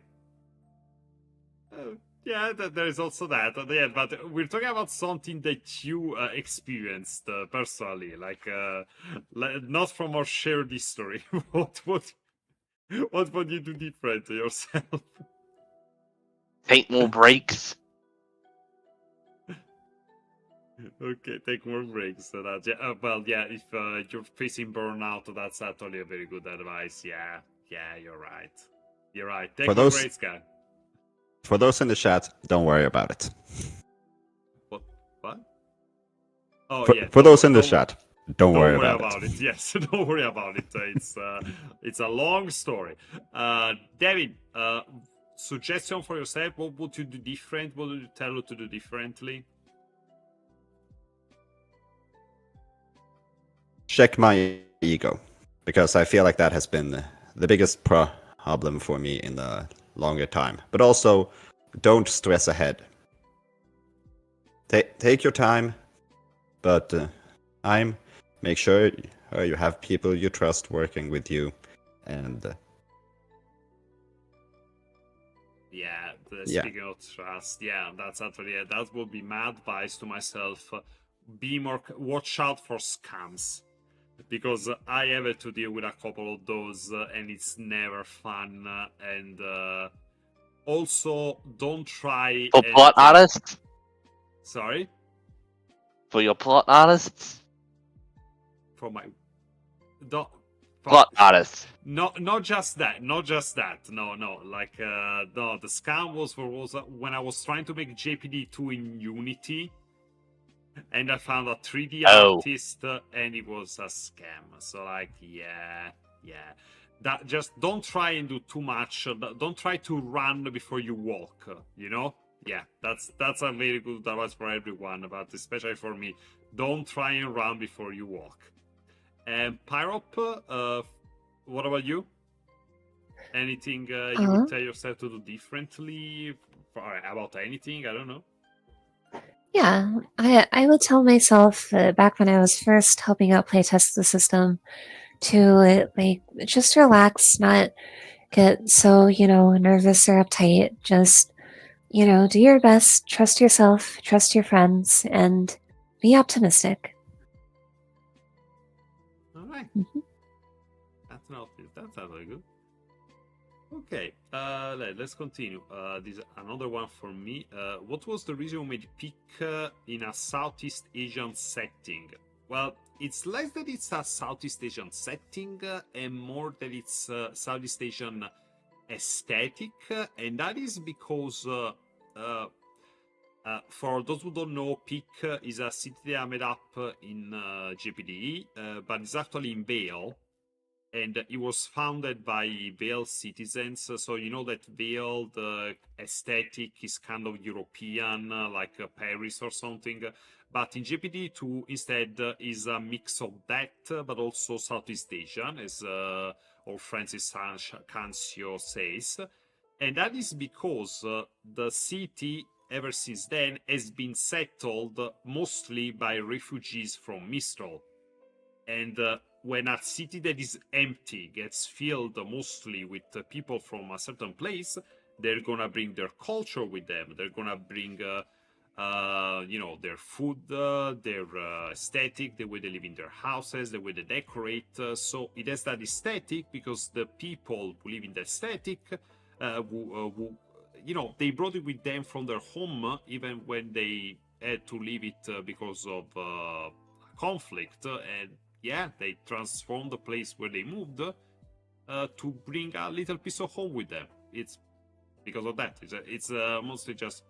It's not that I made it on purpose. It's just that when I thought about who was gonna live there and for how long, it just made sense they would get that aesthetic. Yeah, not even. Okay, another one for me, but so I'm gonna answer that for later, because let's go to the other guys as well, because it's not fun if I'm the only one talking here. Let's see.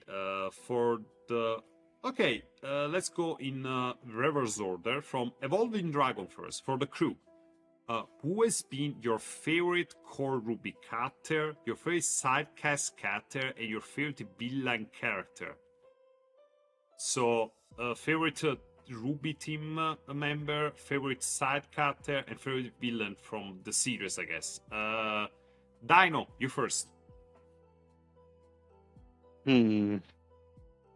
I have too many favorites.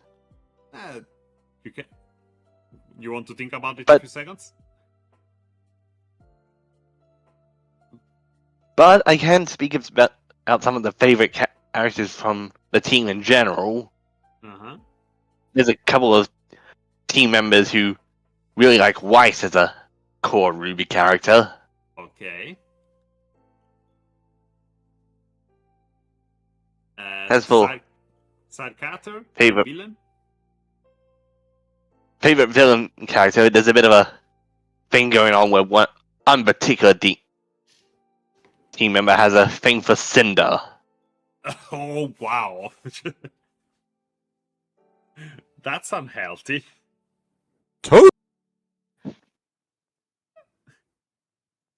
And unhealthy in what regards? There's several when it comes to Cinder. Oh yes. And side character, favorite side character? Winter? I want to say Winter. Winter.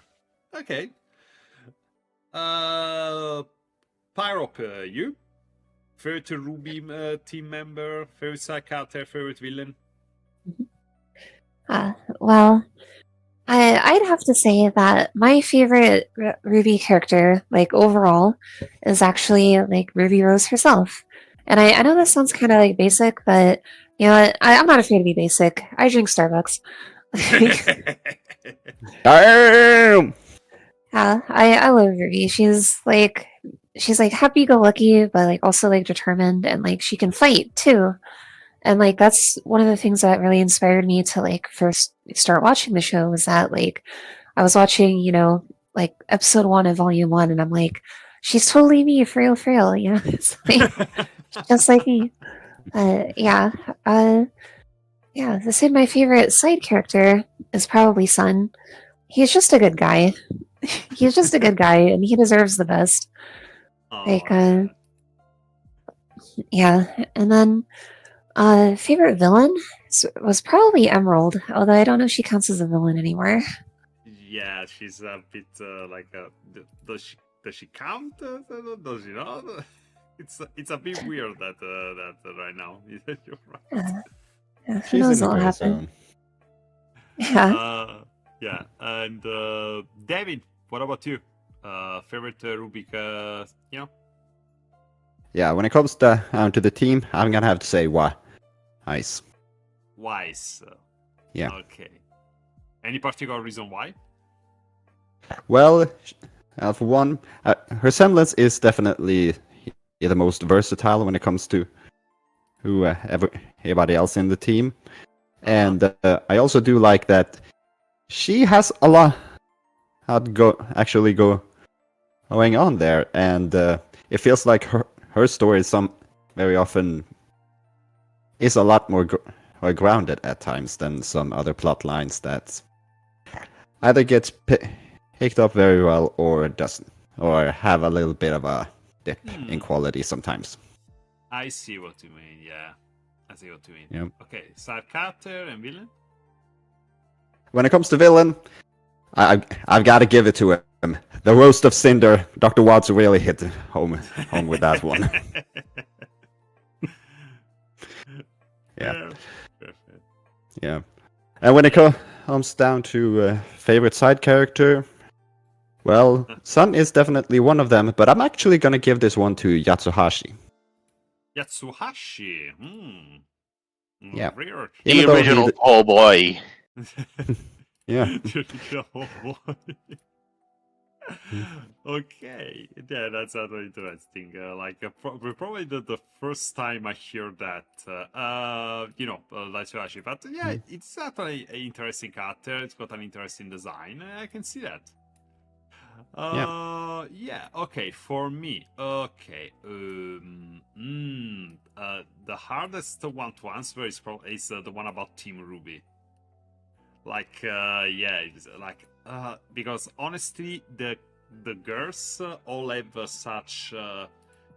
Honestly, you can have your opinions about how the writing or the series went for the characters, but concept-wise, they're all such strong characters. They're such strong concept. They're so interesting.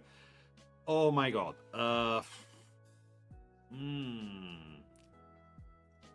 Oh gosh, that is actually a hard question to answer. I would have to go with. Oh shoot. Okay. Okay. Let's go villain first. The villain for sure. Roman Torchwick. Roman Torchwick had it all. He had the style, he had the design, he had the charm, he had that snark. Roman Torchwick, I'm sorry, there is not even close. It's the most entertaining. It's not the most threatening, but it's just the most fun villain or antagonist, I guess you can call it, to have on the screen, and he was.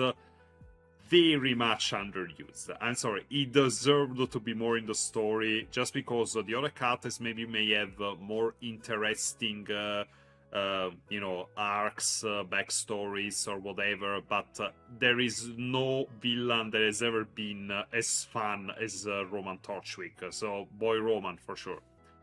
Side character.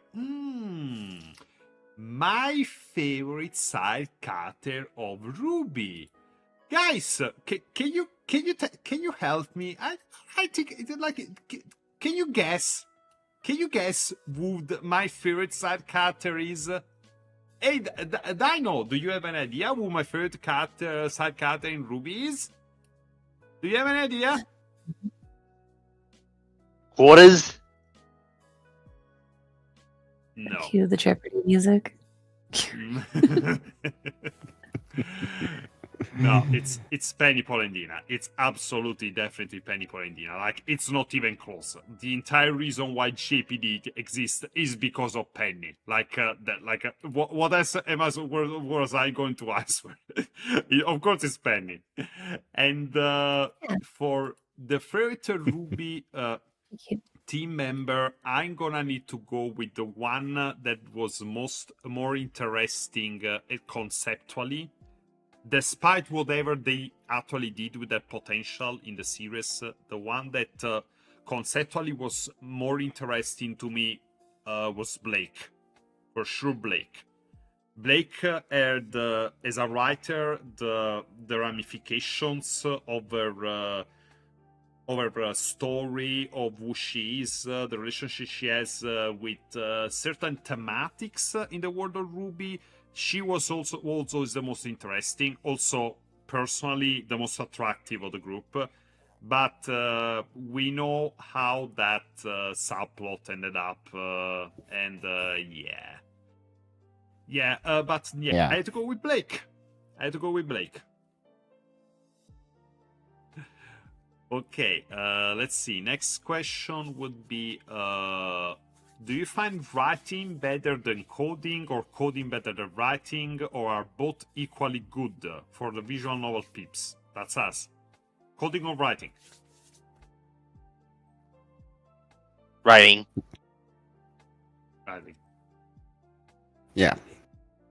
Okay, Writing. for me, equally. Like, I started as a writer, but I learned to really love coding. So now I like them equally.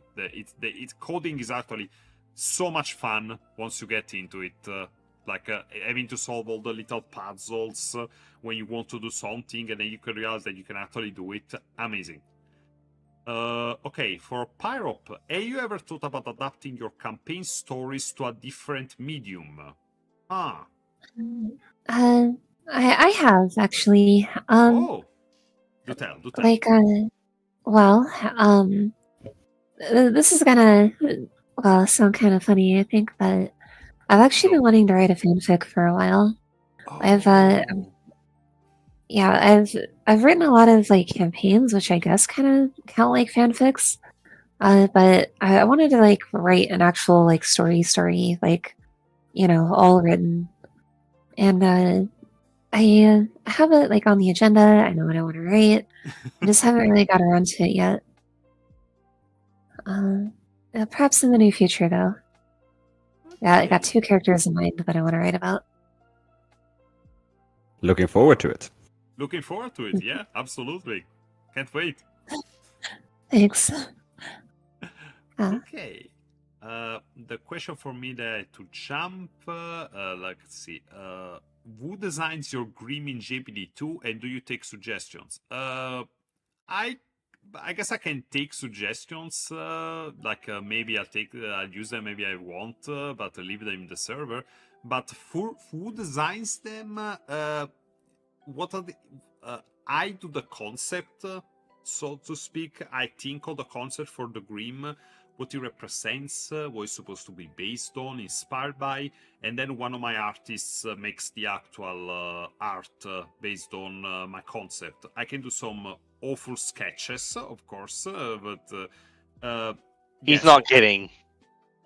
Yeah, they're very, very, very awful. I'm not gonna subject you to one right now, but they are awful. Okay, for the crew, Ruby Rose Janark, Chat TV, let's see. Those wondering. Okay, it seems like we're out of questions, and also we're almost out of time actually as well. Okay. Wow, let's- where's it gone? Time's I fun when know. you're having flies.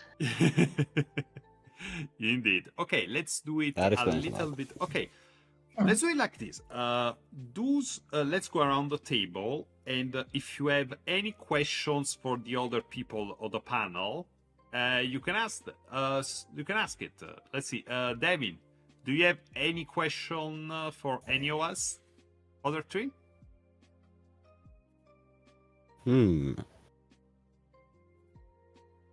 Well, let's go into the what if territory Okay. here for Dino boy. and MEINOS.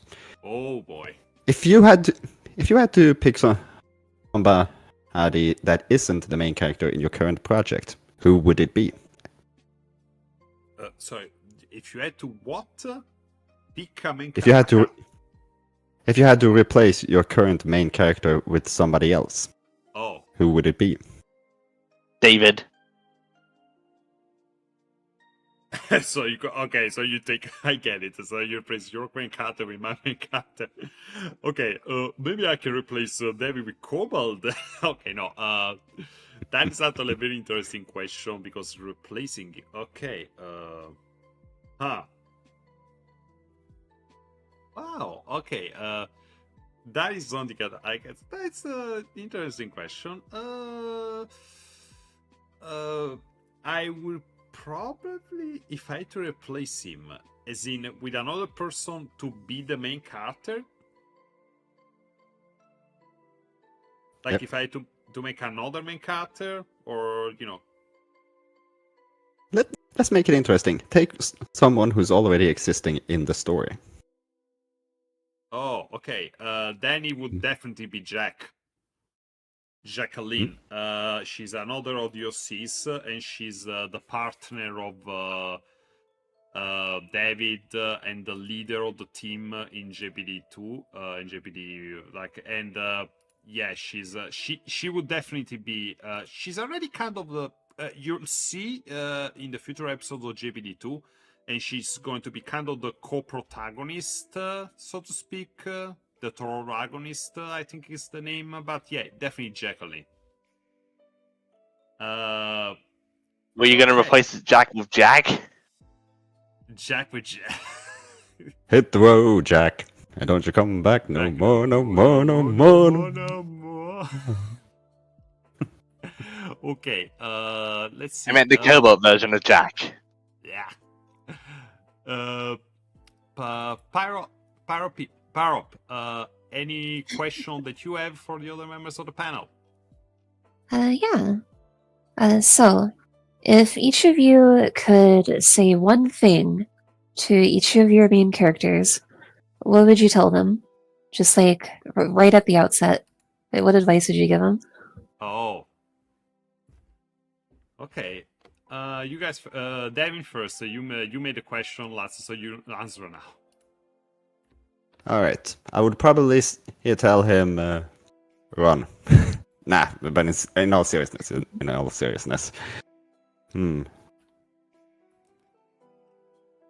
the past is not.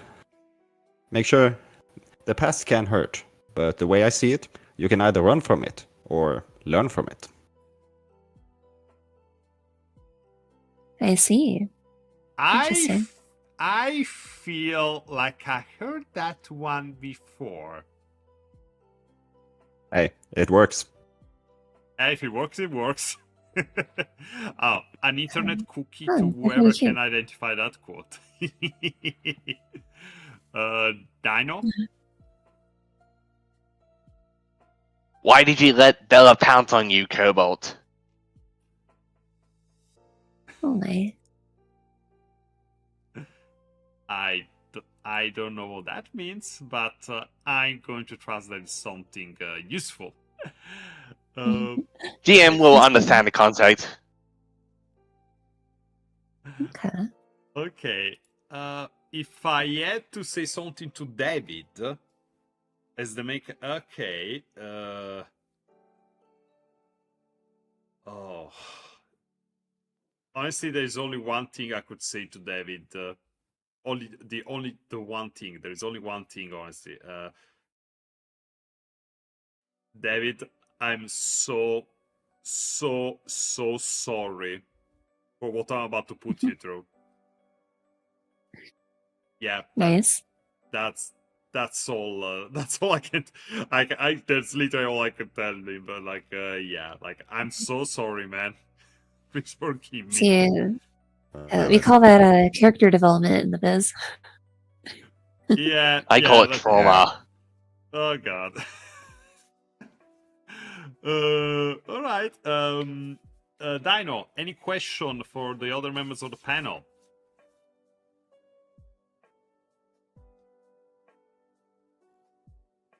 What are you looking forward to with your projects? Okay, what are we looking for our projects? Pyrop, anything you're looking forward to? Well, a few things. On the more like personal side of things, I'm looking forward to releasing more of my stat blocks to the community. I've already released part 1 of what I'm calling the Grim expansion on a side server that's attached to the main server for the Paradigm system. There's a server called Stories of Remnant where we do one-shots on occasion and like lots of RP and stuff. And yeah, I've released some stat blocks there, and I've got part 2 of those stat blocks coming out here shortly. And after the Grim expansion part 2 comes out, then I'll have made a stat block for every single animated token that I have. All right. Yeah, and then also on the more broad scope things, I'm looking forward to like seeing the community grow. I want to see like lots of people enjoy the system. I want to see tons of people.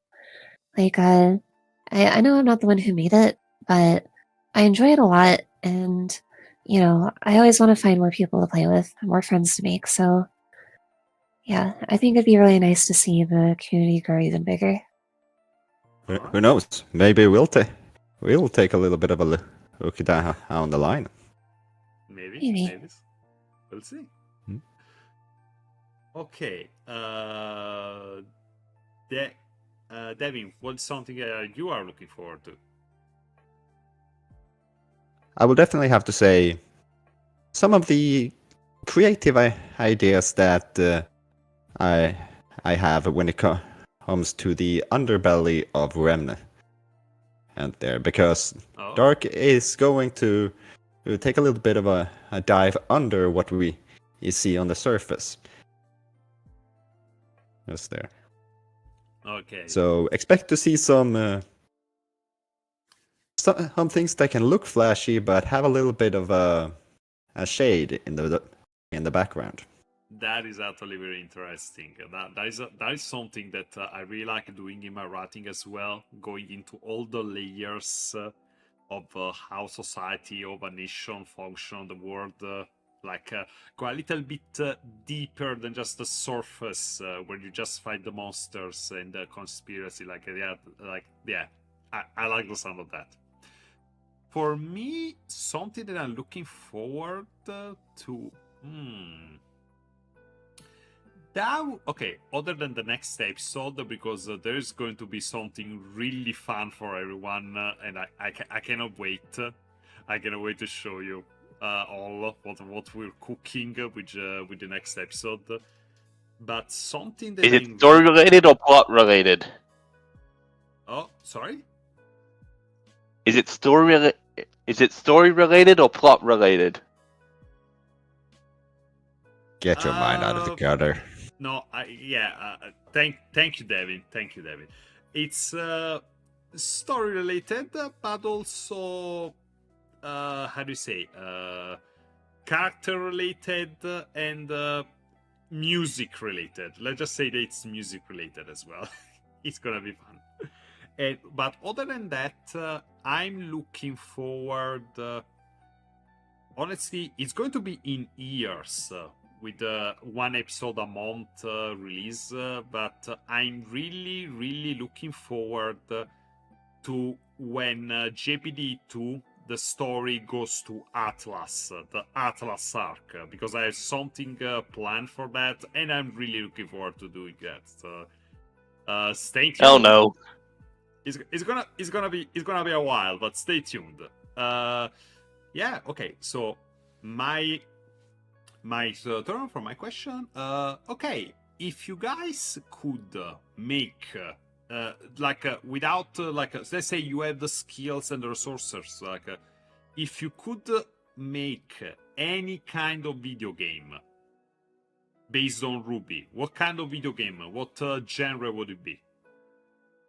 See, so people asked us why we chose visual novels. If you could make any kind of game based on RWBY, what kind of game would it be? Open world 3D visual novel. Okay. How many fetch quests? How many collectibles?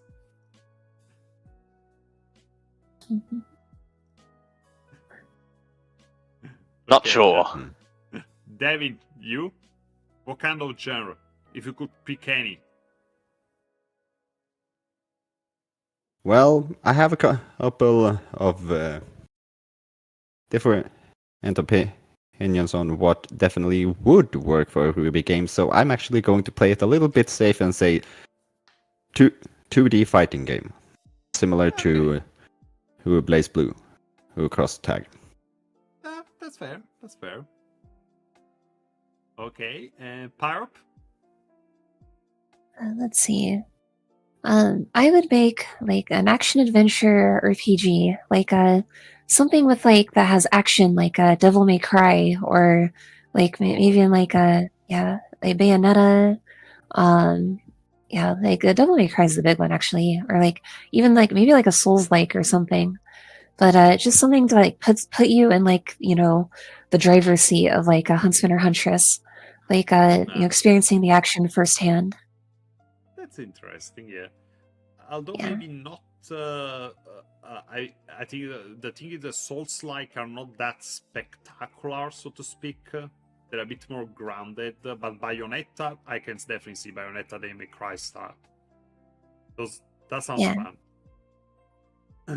Okay, me, I'd personally try and make a dungeon crawler RPG in the style of the Mega 10 games, like Shin Megami Tensei or Persona, that kind of dungeon crawling experience. I really like that, so it's my GM. All Gotcha. right. Yeah, thank you. And okay. Wait, did I answer the question? Did I answer my own question about what I'm looking forward to with my projects? No, actually, no. I don't think anyone who asked that question answered their own question, other than me. Oh. Okay, but answer it. But I swear to God, if you say the plot. I was gonna say 0.8 because we've got Ark's written a scene that's coming up that's gonna be. Well, it's gonna be very I'd say you're gonna enjoy it pretty well. We've commissioned a whole CG for it.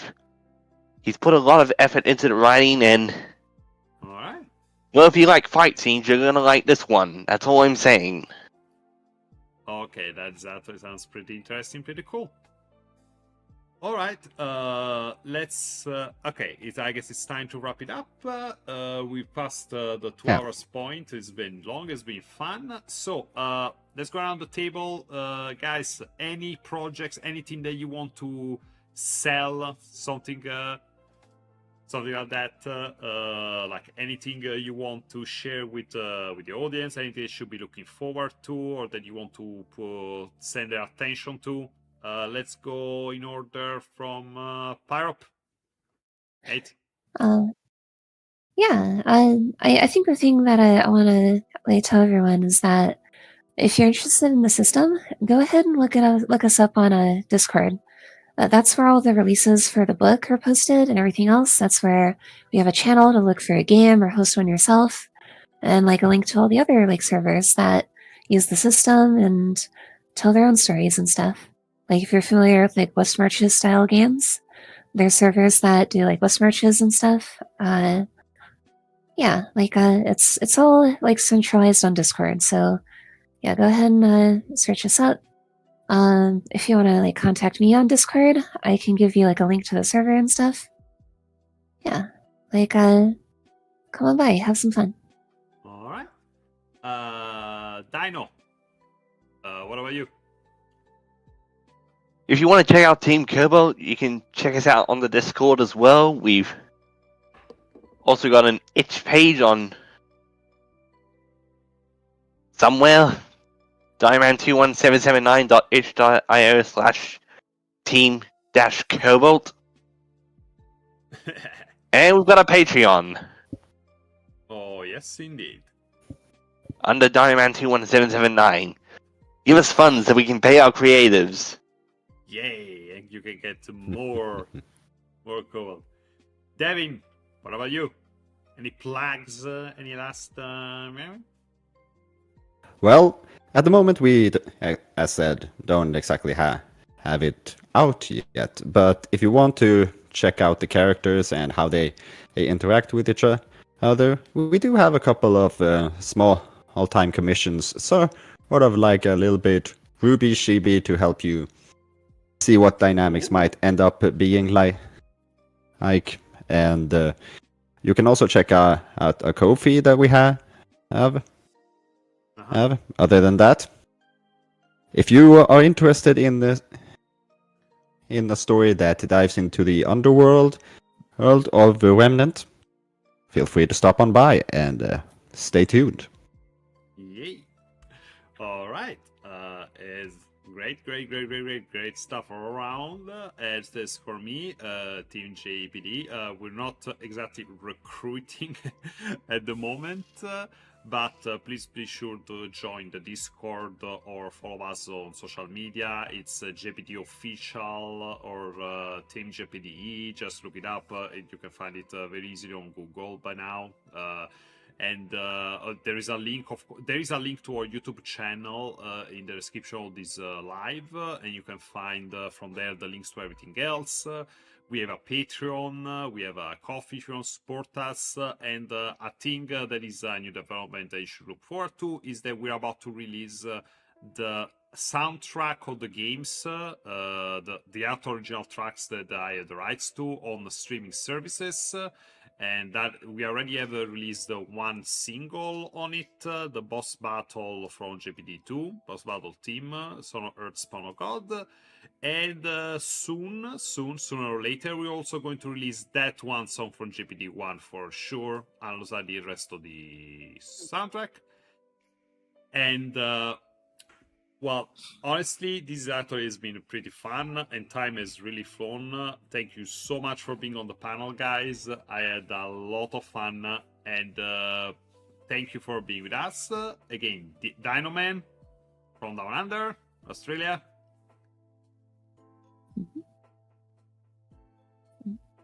Yes.